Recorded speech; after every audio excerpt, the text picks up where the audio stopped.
जय माता दी, हर हर महादेव। इस वीडियो में हम बात कर रहे हैं कार्तिक स्नान कैसे करें। जब रात्रि 2 घड़ी बज जाए, आप अपना स्थान सुबह 4 बजे छोड़े, जमीन पर सोएं, माथा टेक कर जमीन को प्रणाम करें। उसके बाद अपनी हथेलियों को देखें और नमस्कार करें।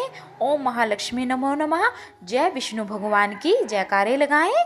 उसके बाद आप काले तिल, चंदन, अक्ष, पुष्प, ये सब चीजें लेकर आप जलाशय के पास जाएं, जहाँ पे भी आप किसी सरोवर पर, नदी पर अगर स्नान कर रहे हैं। ये सब चीजें आपको अपने साथ लेकर जानी है। तिल, काले, चंदन, रोली, चावल, हल्दी और दीप, पुष्प आपको ये लेकर जाने हैं। अगर 2 नदियों का संगम है तो स्नान का और भी 10 गुना फल मिलता है। सबसे पहले तो आप ये सामान एक साइड में रख दीजिए।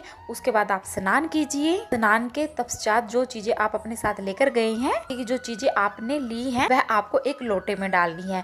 एक लोटे में डालकर आपको इसे सूर्य देव को अर्घ देना है और दीपक आपको जलाकर वहीं पर सरोवर पर रख देना है। तो ये ध्यान रखना चाहिए, जो हम ये कार्तिक के महीने में स्नान करके अर्घ देते हैं सूर्य देव को, तो यह कृष्ण भगवान जी और राधा रानी को अर्पित होता है। प्रार्थना की जाती है, हे कृष्ण, हे गोविंद, हे हरे मुरारी, आप राधा जी के साथ पधारो। कार्तिक के मास में मेरे अर्घ को स्वीकार करो और मेरे आप अपराधों को, पापों को समाप्त कर दो। ऐसे भगवान से प्रार्थना की जाती है।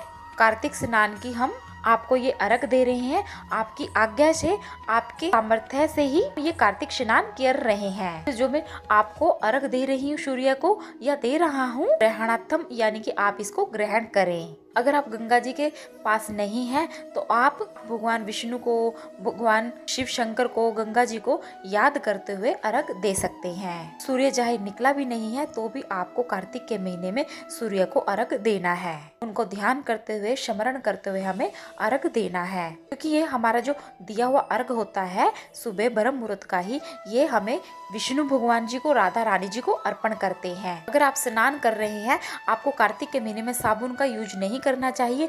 आपको आंवले का और सफेद तिल का एकदम पाउडर बनाकर, उसका लेप बनाकर ही स्नान करना चाहिए। बेसन का लेप लगाकर भी आप स्नान कर सकते हैं। तुलसी जी की मिट्टी, यानी कि तुलसी जी के क्यारे में से थोड़ी सी मिट्टी लेकर उसका लेपन से भी आप स्नान कर सकते हैं। कार्तिक के महीने में कुछ तिथियां ऐसी हैं जिसमें आप आंवला अपने शरीर पर नहीं लगा सकते, जैसे कि सप्तमी की तिथि, अमावस्या की तिथि, दशमी की तिथि, द्वितीया और नवमी की तिथि और त्रयोदशी। इनको छोड़कर, इन तिथियों को छोड़कर आप और बाकी की सब तिथियों में आंवले का इस्तेमाल कर सकते हैं। उसके बाद भक्ति भाव से आपको देवताओं को प्रणाम कीजिए, उनका अभिनंदन कीजिए, उनका शुक्राना कीजिए, अर्घ दीजिए। कार्तिक मास में अगर आप अपने पूर्वजों का तर्पण भी दे देते हैं, हाथ में जल लेकर के दक्षिण की तरफ छोड़ा जाता है। बताया जाता है कि तर्पण में तिल का आपने प्रयोग किया है, उतने ही वर्षों तक आपके पितरगण सर्वलोक में निवास करते हैं। स्नान आदि के बाद ये जरूरी नहीं कि आपको नए वस्त्र ही पहनने हैं, तो ये जरूरी है कि आपको पवित्र कपड़े पहनने चाहिए। फटे पुराने,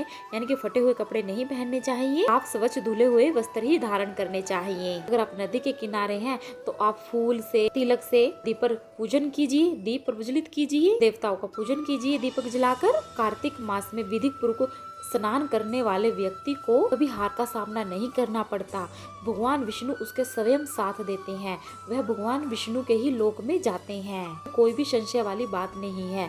ये भगवान विष्णु ने खुद अपने कार्तिक के महत्व में बताया है। कार्तिक स्नान करने वाले भक्तों को तुलसी जी का वंदन जरूर करना चाहिए। तुलसी जी की पूजा अर्चना जरूर करनी चाहिए। तो नित्य तुलसी जी की पूजा अर्चना करता है, अगर व्यक्ति ने रोज पाप और अपराध किए हैं तो शालिग्राम भगवान पर हर रोज तुलसी अर्पित करते हैं, उनके संपूर्ण पाप समाप्त हो जाते हैं। तुलसी नारायण जी के ऊपर चढ़ाने वाले रोगम पापम कट जाते हैं। कार्तिक स्नान करने से रोग नहीं रहते, सद्बुद्धि रहती है, मन पावन रहता है, पुत्र, धन, संपदा, सब चीजें बढ़ती हैं। इसलिए सभी भक्तों को कार्तिक के महीने का स्नान जरूर करना चाहिए। इस वीडियो में हमने ये वंदन किया है कि कार्तिक स्नान कैसे करें, कार्तिक स्नान की सही विधि क्या है। सूर्य उदित होने से पहले आपको अपना बिस्तर छोड़कर स्नान कर लेना है, यानी कि ब्रह्म मुहूर्त में स्नान कर लेना है।